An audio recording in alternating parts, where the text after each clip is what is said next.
अभी हम लोग उपस्थित हैं एग्जाम टूर चैनल पर और आपसे बता दें सभी अभ्यर्थी यही उम्मीद कर रहे थे कि 6 बजे अच्छी खुशखबरी मिलेगी, लेकिन उनको निराशा हाथ लगी।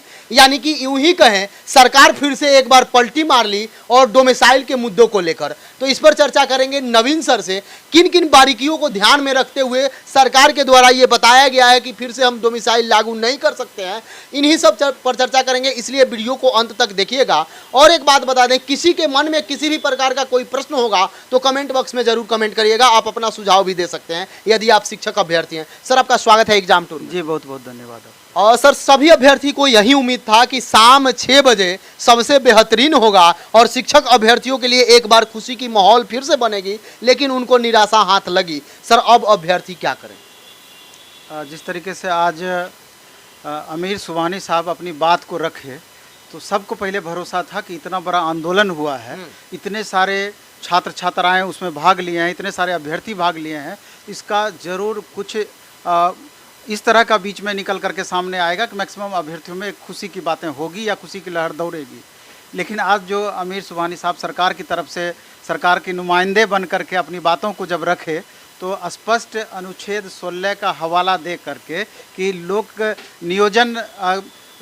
नियोजन वाली बातों पर कि उसमें समान अवसर की समान अवसर सबको मिले, भारत के जितने भी राज्य हैं उनका अनुच्छेद 16 का हवाला दे करके और अनुच्छेद 16 में भाग 1 का हवाला दे करके उन्होंने अपनी बात को रखा कि यहाँ अवसर की समानता समान रूप से सबको मिलनी चाहिए और उसमें कहीं पर भी कुछ भी संशोधन करने या उसमें बदलाव करने की बातें नहीं की। जबकि इसी में आप देखेंगे अनुच्छेद 16 में ही अन्य भाग में कई सारे भाग में बटा हुआ है, अलग अलग प्रावधान है। उसमें ये भी प्रावधान है कि जो जनजातीय राज्य हैं वे राज्य अपने लिए इस तरह का प्रावधान ला सकते हैं।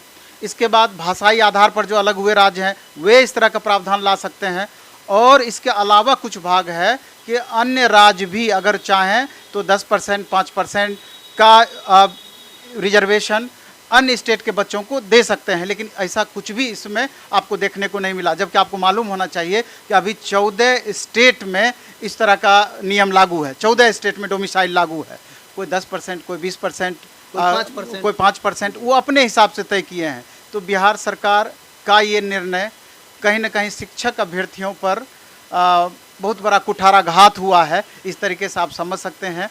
या शिक्षक अभ्यर्थी निश्चित रूप से इस बात को लेकर के खुश नहीं होंगे। अब हम दोबारा ये सारे अभ्यर्थी को कहना चाहते हैं कि अब तो आने वाले दिन में पता चलेगा कि ये सारे अभ्यर्थी का आगे क्या रुख रहता है। बहुत सारे शिक्षक संघ इसमें लगे हुए थे, उनका आगे क्या रुख रहता है, या संतुष्ट होकर के आगे अपने तैयारी में लगते हैं। क्योंकि आप दूसरे तरफ इसको देखेंगे कि बीपीएससी भी एकदम रिजिड है, अडिग है कि 24 अगस्त को हम समय पर एग्ज़ाम लेंगे ही लेंगे। तो इसलिए हम अभ्यर्थी को भी हम थोड़ा सलाह देना चाहते हैं, पढ़ाई लड़ाई दोनों आप साथ चलने दें। पढ़ाई में थोड़ा सा भी आप कंप्रोमाइज़ ना करें, क्योंकि थोड़ा भी आप कंप्रोमाइज़ करेंगे, इतने दिनों के बाद बिहार में ये अवसर मिला है। आप 12 साल के इतिहास को पिछला आप दोहराएं, देखें जा कर के कितने बार आपको मौका मिला है।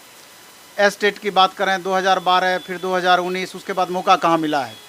तो एस्टेट वाले को तो बहुत ज़्यादा परेशानी नहीं है, लेकिन सबसे ज़्यादा दिक्कत अब 1 to 5 वाले छात्रों को है। इसलिए बहुत बार हमें हमेशा बोलते हैं कि कुछ चीज़ें आपके हाथों में नहीं रहती है। सरकार निर्णय ले रही है, वहाँ आप कोशिश ही कर सकते हैं, उस निर्णय को आप बदलने की क्षमता नहीं रखते हैं, आप बदल नहीं सकते हैं। आप कोशिश अपने तरफ से कर सकते हैं, सरकार चाहेगी तभी वो अपने निर्णय को बदल सकेगी। लेकिन जो चीज़ आपके हाथ में है, अधिक से अधिक मेहनत करना आपके हाथ में है, तो आप कोशिश करें कि अब 14 सब्जेक्ट 45 दिन से भी कम का समय अपने आप में आपके लिए चुनौती है कि इसको आप कैसे मैनेज करेंगे। बहुत बड़ी चुनौती है। उसमें 2 पेपर लैंग्वेज का है, 12 सब्जेक्ट और है। तो आप पूरी तरीके से लग जाएं तैयारी में, 10 से 12 घंटे का रूटीन बनाएं और देखा जाएगा आगे चल कर के जो भी निर्णय लिया जाएगा उस निर्णय में भी आपको साथ रहना है। सर ये भी देखा गया, चूंकि बच्चे लगातार आंदोलन किए, एप्लीकेशन दिए, ट्विटर कैंपेन किए और महा अभियान चलाए, सिग्नेचर अभियान किए, उसी के फलस्वरूप आज कम से कम प्रेस कॉन्फ्रेंस भी हुआ। नहीं, बिल्कुल प्रेस कॉन्फ्रेंस हुआ, ये बात तो हम मानते हैं, लेकिन उसका प्रभाव क्या रहा, प्रेस कॉन्फ्रेंस का निर्णय उसका क्या रहा, निर्णय क्या छात्रों के पक्ष में गया, अभ्यर्थी के पक्ष में गया, तो इसके कोई मायने नहीं है इस बात के। सर क्या अभ्यर्थियों को फिर से प्रयास करना चाहिए? अब ये तो आने वाला समय में पता चलेगा, क्योंकि कल से आपको प्रतिक्रिया दिखना शुरू हो जाएगा। कल से प्रतिक्रिया दिखना शुरू हो जाएगा। अब सरकार रिजिड है। अब सरकार इतना बड़ा आंदोलन हुआ, कोई आपको एक भी अभ्यर्थी आप बता दीजिए कि इससे खुश हों? नहीं कोई। हाँ, यह यहाँ तक छात्र माइंड मेकअप कर लिए थे कि चलो भाई हम दूसरे राज्य में एग्जाम देने के लिए जाते हैं। अब दूसरे राज्य से भी इस तरह का मुद्दा उठने लगा है, तो अगर 10-5% दे भी दिया जाएगा तब भी छात्र हमको लगता है कि संतुष्ट रहते। लेकिन अब तो ऐसा रिजल्ट आया है कि इसके बारे में कहना ही क्या है। सर अभी भी अभ्यर्थियों का साफ कहना है कि जिस तरीका से अन्य राज्य जैसे करती है उस तरीका से यदि किया गया रहता तो किसी को कोई गुरेज नहीं था। लेकिन जो अभ्यर्थी हैं वह अब क्या करें, कैसे तैयारी करें, चूंकि इस परिस्थिति को देखते हुए? अभ्यर्थी को तो तैयारी करते रहना होगा किसी भी परिस्थिति में, क्योंकि बीपीएससी एग्ज़ाम समय पर लेगी ऐसा हमको लग रहा है। क्योंकि लग रहा है कि अब सरकार को हम जो समझ पा रहे हैं कि छात्र हुआ करते रह जाएंगे, एग्ज़ाम के डेट पर हम अडिग रहेंगे, छात्र को अंतिम में झुक करके पढ़ाई करना ही होगा, जिस तरीके से अब तक होता आया है। और वही चीज़ दोहरा रहा है, वही दोहराया जा रहा है। अभ्यर्थियों को क्या संदेश दीजिए? अभ्यर्थी को संदेश हम यही देना चाहते हैं कि पढ़ाई में तो कहीं आप समझौता ना करें।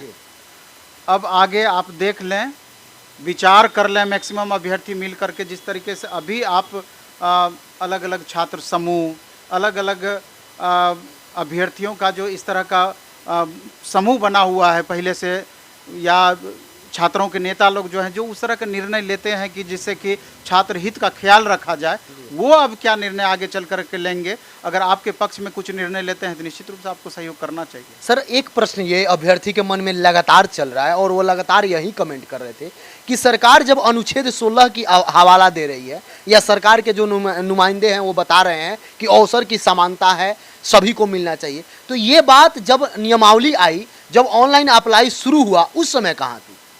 ये तो हमको लगता है कि पता नहीं है किस तरह का मजाक रहा अभ्यर्थियों के साथ में।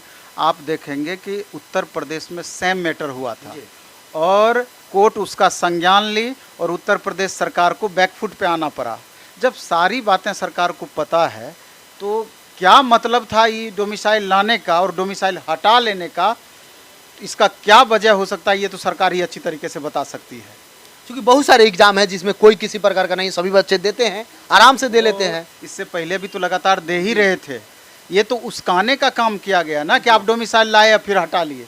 ये तो मजाक वाली स्थिति आप बना दिए हैं।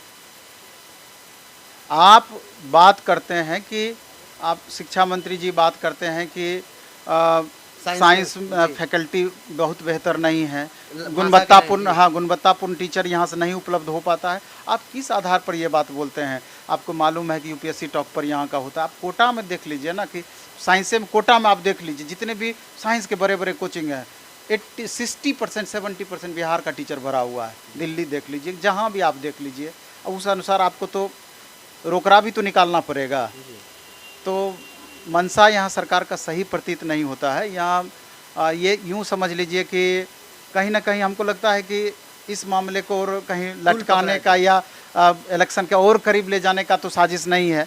लेकिन दूसरी तरफ बीपीएससी चूँकि अडिग है, तो एक भरोसा है कि भाई बीपीएससी समय पर ले करके कहीं ना कहीं इसका बेड़ा पार लगा सकती है। अब देखिए आगे चल के क्या होता है। सर ये भी हो सकता है कहीं इसी से लोकसभा और विधानसभा दोनों निकालने का प्रयास हो। ये तो आप देखे होंगे कितना इस पर यूट्यूब पर इस तरह का वीडियो बना।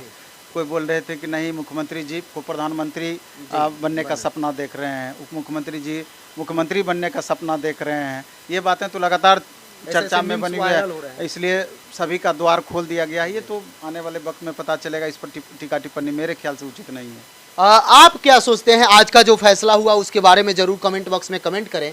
और हम लोग जो चर्चा किए इसमें यदि आपका कोई प्रश्न छूट गया हो तो भी आप कमेंट बॉक्स में जरूर कमेंट करें। और मैं एक बात बता दूं, सबसे पहले सभी विद्यार्थियों का ये कर्तव्य जरूर बनता है कि इस वीडियो को मैक्सिमम शेयर करें ताकि माननीय मुख्यमंत्री जी के पास पहुंचे और माननीय उप मुख्यमंत्री जी के पास पहुंचे, जो कि लगातार कह रहे थे कि जब मैं सत्ता में मैं आऊँगा तो डोमिसाइल नीति लगाकर 90% अभ्यर्थियों को, यानी कि बिहार के अभ्यर्थियों को जॉब दूंगा, सरकारी नौकरी दूंगा, तो उन तक जरूर पहुँचे ताकि वो अपने बातों को याद करें और आप लोग के लिए कुछ संज्ञान लें। हम लोग निवेदन ही कर सकते हैं। यदि आप एग्जाम टूर पर पहली बार आए हैं तो एग्जाम टूर को सब्सक्राइब कर लें, लोगों में शेयर करें। सर, समय देने के लिए बहुत बहुत धन्यवाद। जी बहुत आभार आपका। जय हिंद, जय भारत, जय युवा।